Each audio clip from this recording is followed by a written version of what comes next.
Jadi kalau orang bilang perusahaan abal-abal, otak orang itu yang abal-abal ya kan. Nah, orang-orang yang banyak komen di TikTok, yang banyak ngomen-ngomen di media sosial, yang jelek-jelekin PTBS, sebenarnya mereka golongan setan yang tampak wajahnya. Tepuk tangan untuk setan-setan itu. Mesti banyak orang bilang jual-jual agama. Betul, saya dulu nggak pernah bawa agama. Saya buka cucian nggak pernah bawa agama. Saya buka cucian, buka laundry nggak pernah bawa agama. Makanya saya pakai riba. Iya kan? Makanya saya pakai bank. Karena di situ nggak bawa agama. Kalau saya dibawa agama dulu, saya nggak pakai bank, betul nggak? Nah, makanya riba sama memperkosa ibu sendiri dosanya. Jadi, insya Allah perusahaan kita legalitasnya udah jelas. Jadi kalau orang bilang perusahaan abal-abal, otak orang itu yang abal-abal ya kan? Jadi ya bingung juga ya. Di TikTok itu kadang-kadang ini perusahaan abal-abal, perusahaan tukang bohong. Ya, yang gagal kok banyak ya. Yang sukses cuman beberapa ya, gitu kan? Apa namanya yang di TikTok itu? Sebenarnya gini Bapak Ibu sekalian. Ini kan sebenarnya hukum Paretonya dalam berbisnis. Hukum Pareto dunia namanya. Hukum Pareto alam. Sekarang gini. Dalam proses ngajar-mengajar, yang paling sukses berapa orang? Berapa orang? Satu orang. Satu dua. Kepala sekolah dan wakil. Betul nggak? Dalam dunia marketing, siapa yang paling sukses? Manajer marketing kan? Marketing mau kuat kayak manapun kerjanya, yang tetap dapat duit manajer marketing yang lebih besar. Betul nggak kira-kira Bang? Yang diangkat jadi manajer 1 apa 10? 1. Tetap yang sukses satu orang. Nah, di dalam jualan pinggiran, ya jualan dekat pinggiran jalan, itu yang sukses betul satu orang apa rame-rame sukses semua? Satu orang juga. Betul nggak kira-kira? Tahu yang chicken? Yang sukses satu orang apa banyak? Satu orang juga. Counter yang paling besar di sini satu orang apa banyak? Satu orang yang paling besar. Pasti ada yang terbaik, betul nggak? Tapi yang gagal banyak nggak? Yang tutup counternya banyak nggak? Yang tutup kedai sarapannya banyak nggak? Kok itu nggak dipublis, betul nggak? Betul nggak kira-kira Bang? Saya buka laundry, habis kurang lebih 80 juta. Belum aja saya posting itu, ya kan? Jangan buka laundry, gagal, percaya sama saya. Ngota, besar. Nah. Padahal bukan masalah laundrynya yang gagal, tapi memang kita nggak punya ilmu dan kita nggak serius mungkin, betul nggak? Nah di bisnis ini juga, siapa yang nggak serius, masa dia sukses? Masa dia berhasil? Kerja Senin Kamis, presentasi Senin Kamis, follow up Senin Kamis, betul nggak? Masih mending Senin Kamis, kadang-kadang cuma Kamisnya baik, ya, atau Seninnya baik. Artinya apa? Ya itu yang kadang-kadang mereka gagal menyalahkan karena ngeluarin modal. Modalnya berapa? Minimal 2.600.000 kan di sini kan? Nah, 2.600.000 lah. Kalau kita pikir-pikir, Bang, buka warung di pinggir jalan itu cukup nggak 2.600.000? Cukup nggak Kando Andi? Sewanya kata Kando 3 juta. Sewanya sewa itu selamanya apa setahun? Nah, kalau kita 2 tahun berarti nyewanya berapa? Ada jaminan sukses gak? Berarti kan orang yang gagal di PT BES itu adalah orang yang gagal tapi besar omong. Rata-rata besar omong. Sebenarnya kalau dia besar ngomong, kenapa udah banyakin ngomongnya atau besarin ngomongnya di manfaat produk? Pasti dia sukses.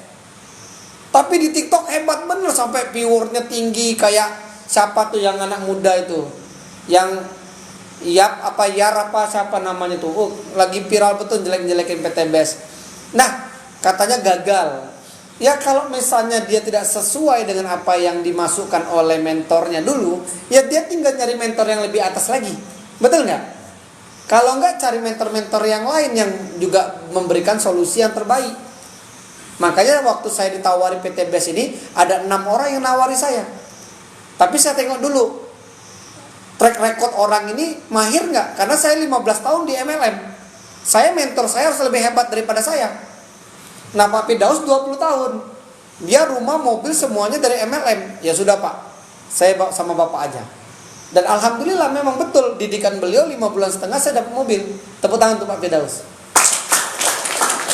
Nah, jadi di situ yang kadang-kadang kita harus pahami bahwa teman-teman sekalian, keluar dari pintu ini yang negatif tuh paling banyak, betul nggak? Keluar dari pintu rumah ini yang negatif lebih banyak daripada yang positif. Termasuk otak kita. Betul nggak kira-kira? Cobalah lagi merenung sendirian, banyak negatif apa positifnya? Negatif. Karena di dunia ini diturunkannya syaitan. Salah satu yang tidak disukai syaitan itu bukan membunuh bang, bukan berzina, bukan merugikan kawan, bukan. Yang tidak disukai sama syaitan itu adalah orang muslim yang kaya. Abang kalau kaya mau apa duitnya? Mau diapain? Kalau penghasilannya 1M sebulan, mau diapain bang? Coba ngomong aja nggak apa-apa. Siapa tahu jadi doa. Umroh, haji. Kalau abang apa bang? Bangun masjid. Nah itu yang disukai sama jin. Cobalah bangun diskotik bang. Coba bangun tempat maksiat. Pasti cepat sukses bang. Karena itu yang disukai saya. Yang tidak disukai setan orang Islam, ketika dia sukses, bantu nanti Palestina banyak-banyak uangnya itu. Nah salah satunya itu yang tidak disukai setan. Nah orang-orang yang banyak komen di TikTok, yang banyak ngomen-ngomen di media sosial, yang jelek-jelekin PTBS, sebenarnya mereka golongan setan yang tampak wajahnya.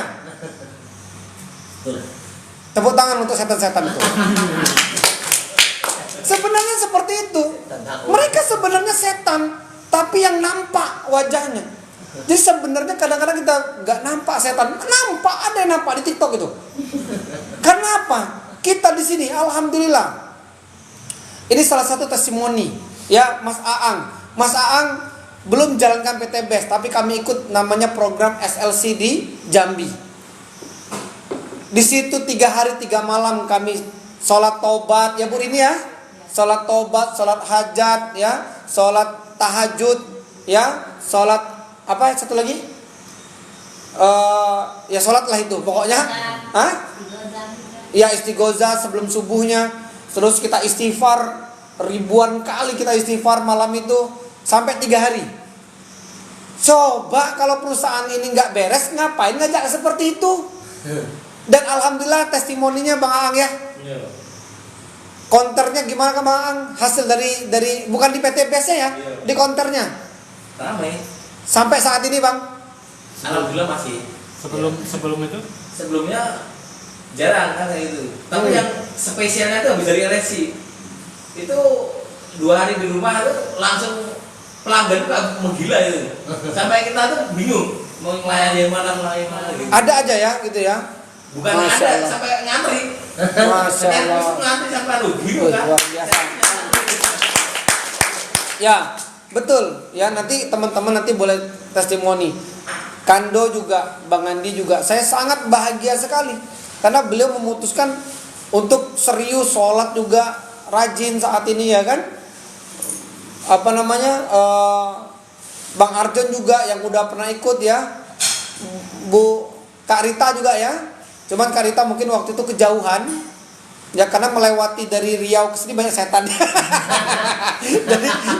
jadi banyak yang terhalang setan. Nah, makanya Bapak Ibu sekalian, teman-teman sekalian, di sini memang ada programnya namanya program SLC Spiritual Leaders Camp. Yang mana kita diajarkan untuk mencari pertolongan Allah melalui ilmu langit. Dengan 3 hari kita di pesantren. Setiap bulan, besok tanggal 19 Bang. Itu ada teman saya juga namanya Mas Agus. Itu salah satu preman B2 lah, tapi dia udah nggak preman lagi. Cuman dia kalau disuruh sholat, sampai bapaknya aja ngomong gini, ya sholat lah, saya nggak ganggu hidup kalian. Tuhan itu nggak ada untuk saya. Rambutnya gondrong Bang, tukang buat buah. Maghrib itu Allahu Akbar, sebelahnya masjid. Dia Pak Haji ngomong, Mas turun dulu. Ya sholat lah, saya kan nggak ganggu kalian sholat, kata dia. Emang ada duitnya sholat itu? Gila nggak Bang? Begitu sama saya ngomong saya bilang gini, Mas Agus, kalau Mas Agus mau merubah hidup, ayo ikut saya SLC. Berangkat SLC, Bang. Di situ nangis meraung-raung dia.